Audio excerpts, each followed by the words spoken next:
Hello friends, कैसे हैं आप सभी। तो चलिए दोस्तों स्टार्ट करते हैं हिंदी स्पेशल क्लास नंबर 1।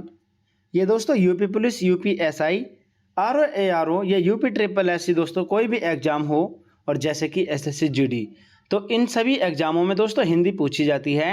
और इसके लिए ये 50 क्वेश्चन हैं, जो कि दोस्तों ये प्रैक्टिस सेट नंबर 1 है। और हर एक क्वेश्चन सिलेक्टेड क्वेश्चन है दोस्तों, इन सभी परीक्षाओं में पूछा गया क्वेश्चन है। तो चलिए दोस्तों देरी न करते हुए स्टार्ट करते हैं। ये मोस्ट इंपोर्टेंट क्वेश्चन है। पहला क्वेश्चन है, इनमें से कौन सा आहूत शब्द का विलोम है। बताएं दोस्तों कौन सा है। तो दोस्तों आहूत शब्द का विलोम इनमें से कौन सा है। यह है दोस्तों अनाहूत। ऑप्शन नंबर डी सही है, अनाहूत। चलिए क्वेश्चन नंबर 2 है, इनमें से कौन सा कमल का पर्यायवाची शब्द है। बताएं दोस्तों कमल का पर्यायवाची शब्द इनमें से कौन सा है। तो दोस्तों यह है कोकनद। ऑप्शन नंबर डी सही है, कोकनद। चलिए अगला क्वेश्चन है, क्वेश्चन नंबर 3, कामायनी के लेखक कौन हैं। बताएं साथियों कामायनी के लेखक कौन हैं। तो दोस्तों इसके लेखक हैं यानी कि Jaishankar Prasad. Option number A सही है। चलिए क्वेश्चन नंबर 4 है, इनमें से कौन सा शब्द अलंकार नहीं है। बताएं दोस्तों कौन सा नहीं है। तो दोस्तों इनमें से कौन सा शब्द अलंकार नहीं है। तो दोस्तों ये यानी कि श्लेष, विवक्षा, वक्रोक्ति, ये सभी शब्द अलंकार के अंतर्गत आते हैं, जबकि दोस्तों उपमान नहीं आता। ऑप्शन नंबर सी सही है। चलिए अगला क्वेश्चन है, क्वेश्चन नंबर 5। चलिए देखते हैं, grass on other side always looks greener का सही हिंदी अर्थ क्या है। बताएं दोस्तों इसका हिंदी अर्थ क्या होता है। तो दोस्तों इसका हिंदी अर्थ होता है यानी कि दूर के ढोल सुहावने लगते हैं। ऑप्शन नंबर ए सही है। चलिए अगला क्वेश्चन है, क्वेश्चन नंबर 6, पंकज, जलज आदि किस प्रकार के शब्द हैं। बताएं दोस्तों ये किस प्रकार के शब्द के अंतर्गत आते हैं।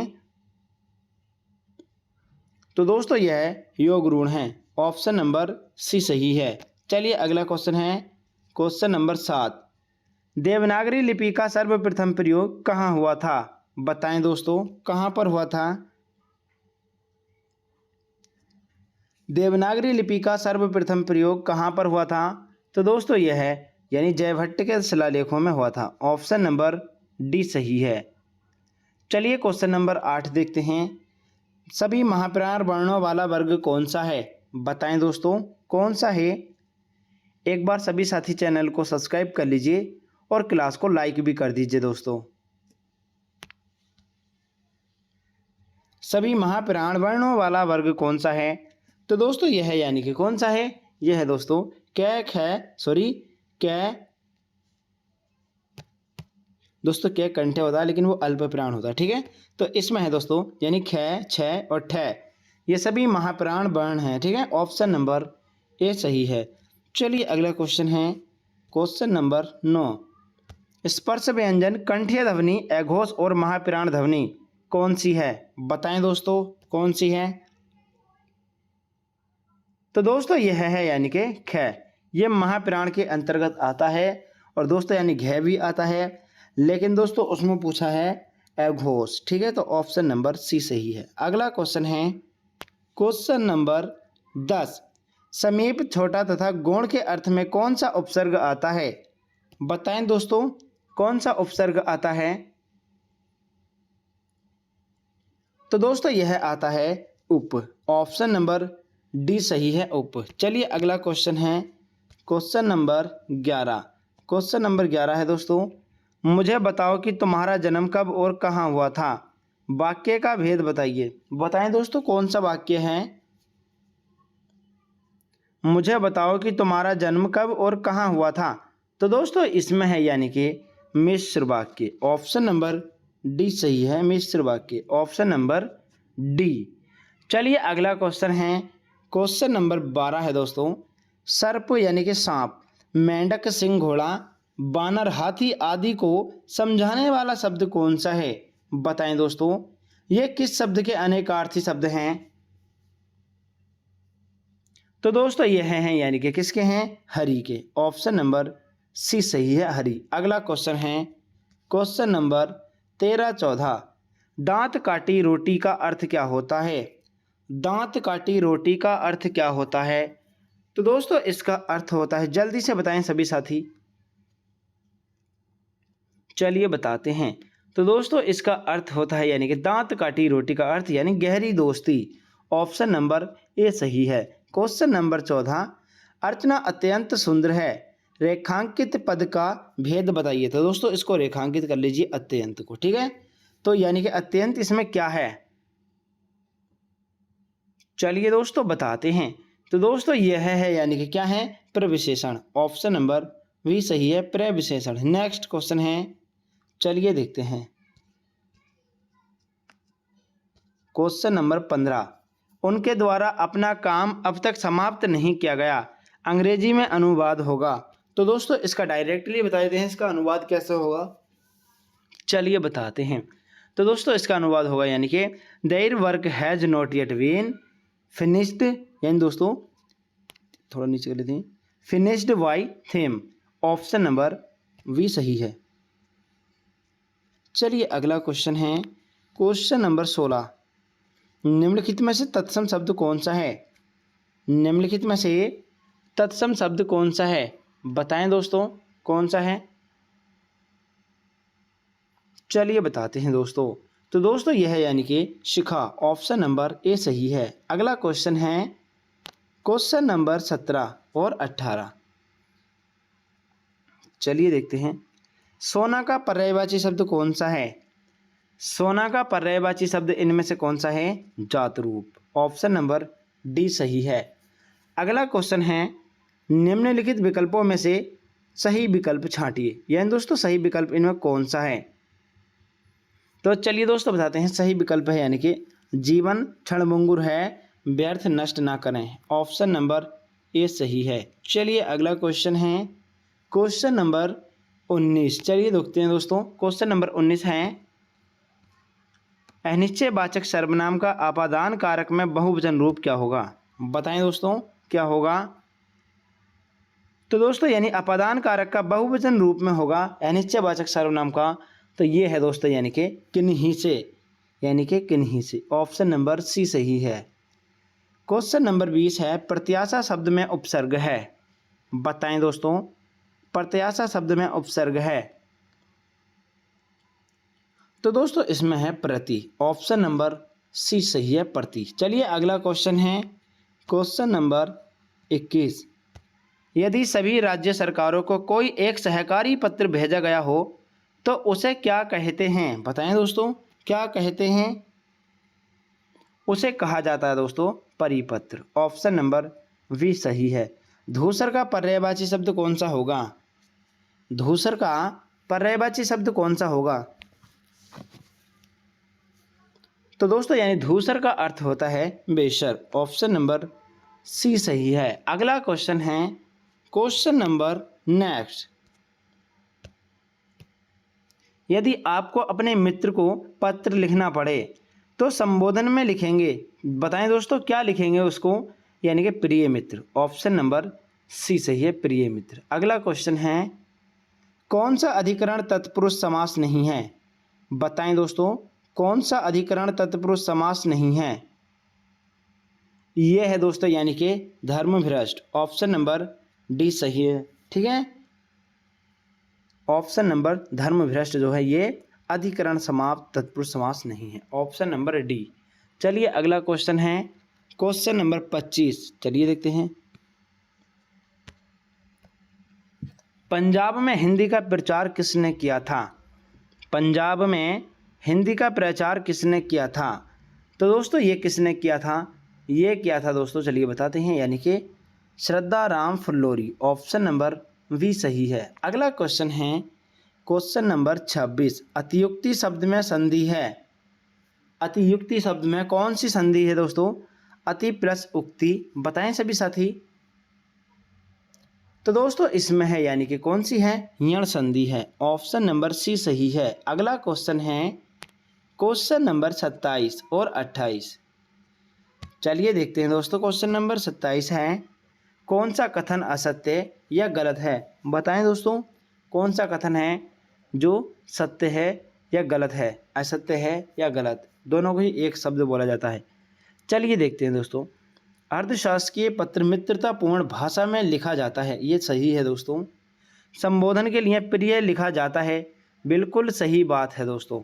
यानी कि शुभ निर्देश के लिए आपका सद्भावी सिंसेरियली लिखा जाता है, ये भी ठीक है। इसमें भेजने वाला हस्ताक्षर करके पद का उल्लेख भी करता है, यानी भेजने वाला, यानी दोस्तों ये गलत है। ऑप्शन नंबर डी जो है ये गलत है। चलिए अगला क्वेश्चन है, क्वेश्चन नंबर 28 है, ड्राइंग मैन कैचेस ए स्ट्रॉ, इसका अर्थ क्या है? बताएं दोस्तों, इसका अर्थ क्या है? तो दोस्तों इसका अर्थ होता है यानी कि डूबते को तिनके का सहारा। ऑप्शन नंबर सी सही है। अगला क्वेश्चन है क्वेश्चन नंबर 29। चलिए देखते हैं क्वेश्चन नंबर 29, आहट, आवट, आस आदि किस प्रकार के तद्धित प्रत्यय हैं? बताएं दोस्तों, ये किस प्रकार के तद्धित प्रत्यय हैं? ये हैं दोस्तों यानी कि कैसे, कर्म नहीं भाववाच्य। ऑप्शन नंबर सी सही है। अगला क्वेश्चन है क्वेश्चन नंबर 30। चलिए देखते हैं, पुल्लिंग वाचक शब्द छांटिए। यानी दोस्तों इसमें पुल्लिंग वाचक शब्द कौन सा है क्वेश्चन नंबर 30 में? तो यह है दोस्तों कैमरा। ऑप्शन नंबर ए सही है, कैमरा। अगला क्वेश्चन है क्वेश्चन नंबर 31 और 32,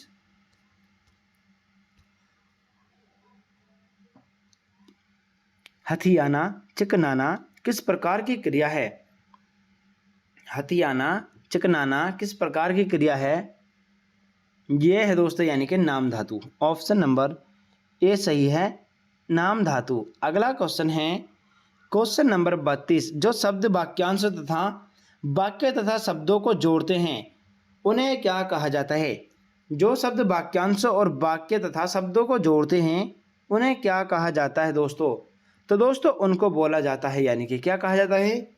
इन्हें बोलते हैं दोस्तों समुच्चय बोधक। ऑप्शन नंबर डी सही है। अगला क्वेश्चन है, चलिए देखते हैं, उद्देश्य में कर्ता के साथ और क्या रहता है? उद्देश्य में कर्ता के साथ और क्या रहता है दोस्तों? तो दोस्तों कर्ता के साथ रहता है कर्ता विस्तार। ऑप्शन नंबर ए सही है। अगला क्वेश्चन है क्वेश्चन नंबर 34। चलिए देखते हैं, भाववाच्य छांटिए। यानी दोस्तों इसमें से भाववाच्य कौन सा है? चलिए बताते हैं दोस्तों। तो भाववाच्य है दोस्तों, चोर पकड़ा गया, या तोते से उड़ा नहीं गया, अशोक ने आइसक्रीम खाई, या दादाजी के द्वारा अनिल को डांटा गया। तो इसमें भाववाच्य कौन सा है दोस्तों? जल्दी से बताएं सभी साथी। तो दोस्तों यह है यानी कि तोते से उड़ा नहीं गया। ऑप्शन नंबर बी सही है। अगला क्वेश्चन है क्वेश्चन नंबर नेक्स्ट। चलिए देखते हैं क्वेश्चन नंबर 35, लज्जा किस लेखक या लेखिका की कृति है? लज्जा किस लेखक या लेखिका की कृति है दोस्तों? तो दोस्तों लज्जा जो है ये तस्लीमा नसरीन की है। ऑप्शन नंबर ए सही है, नसरीन। ऑप्शन नंबर ए। अगला क्वेश्चन है 36, तेज गर्मी में चलने के कारण बह गया।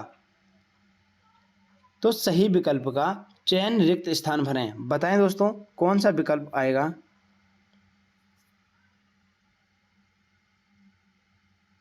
चलिए बताते हैं दोस्तों। तो दोस्तों यानी कि कौन सा सही है? अचेतन। तेज गर्मी के चलने के कारण वह यानी अचेतन गया। ऑप्शन नंबर डी सही है। Option number D. अगला क्वेश्चन है क्वेश्चन नंबर 37। चलिए देखते हैं क्वेश्चन नंबर, इसको क्लिक करेंगे डी। नेक्स्ट क्वेश्चन है दोस्तों,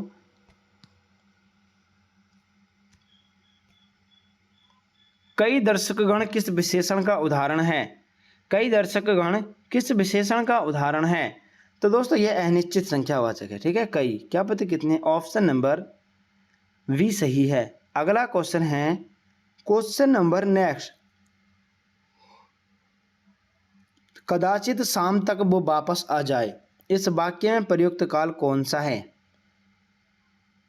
कदाचित शाम तक वो वापस आ जाए, इस वाक्य में प्रयुक्त काल कौन सा है दोस्तों? तो यानी कि दोस्तों संभाव्य भविष्य काल, ऑप्शन नंबर डी सही है। अगला क्वेश्चन है, चलिए देखते हैं। नीचे लोकोक्तियां और उनके अर्थ दिए गए हैं, इसमें गलत अर्थ वाली लोकोक्ति का चयन कीजिए। तो दोस्तों इसमें गलत बतानी है, कौन सी है गलत, चलिए देखते हैं दोस्तों। आगे नाथ ना पीछे पहगा बंधनहीन, ये बात सही है दोस्तों, इसमें पूछा है, यानी कि गलत अर्थ वाली लोकोक्ति।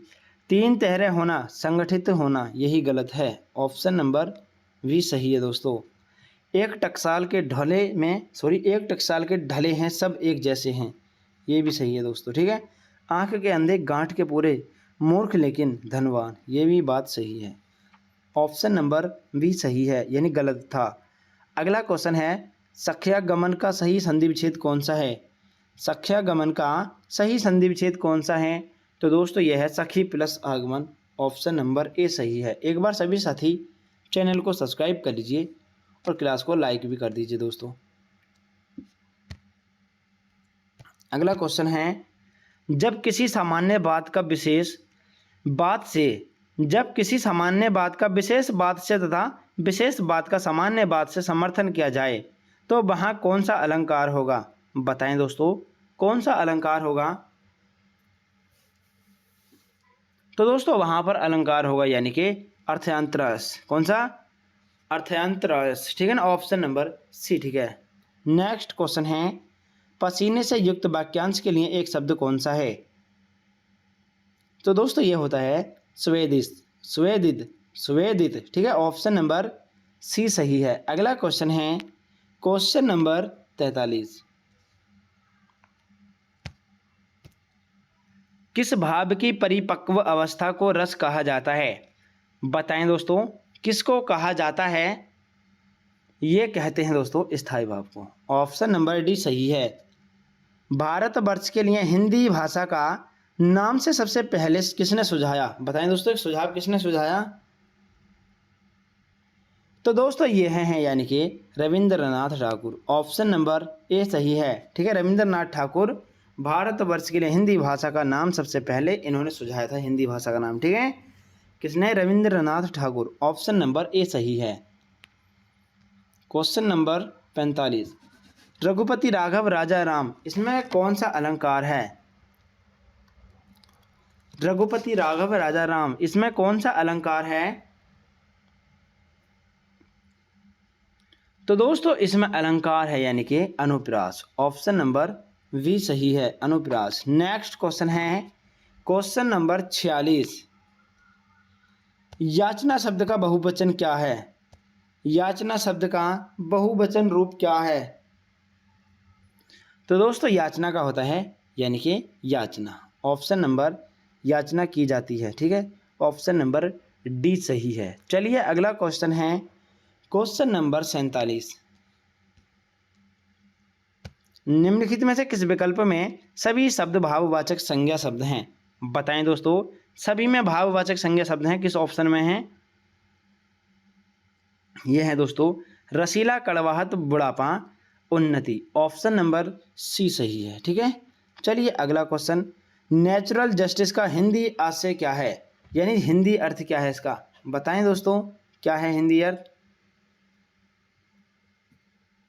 नेचुरल जस्टिस का हिंदी अर्थ क्या है? तो दोस्तों इसका हिंदी अर्थ होता है नैसर्गिक न्याय, ऑप्शन नंबर ए सही है, नैसर्गिक न्याय। अगला क्वेश्चन है क्वेश्चन नंबर नेक्स्ट, चलिए देखते हैं। एक बार सभी साथी चैनल को सब्सक्राइब कर लीजिए और क्लास को लाइक भी कर दीजिए दोस्तों। 11वां विश्व हिंदी सम्मेलन वर्ष 2018 में कहाँ आयोजित हुआ था? बताएं दोस्तों कहाँ पर आयोजित हुआ था? तो दोस्तों यह हुआ था Mauritius, Port Louis, option number A सही है। अगला क्वेश्चन है और क्वेश्चन नंबर 50 यानी कि लास्ट क्वेश्चन है, अपरिहार्य का अंग्रेजी पर्याय क्या है? यानी इसका अंग्रेजी मीनिंग बताना है आपको अपरिहार्य का। तो दोस्तों इसका अर्थ होता है यानी कि अनअवॉइडेबल, ठीक है, ऑप्शन नंबर सी सही है, अनअवॉइडेबल, ठीक है ना, ऑप्शन नंबर सी। तो सभी साथी एक बार चैनल को सब्सक्राइब करें और क्लास को लाइक भी करें दोस्तों। चलिए दोस्तों, मिलते हैं अगली क्लास में। जय हिंद साथियों।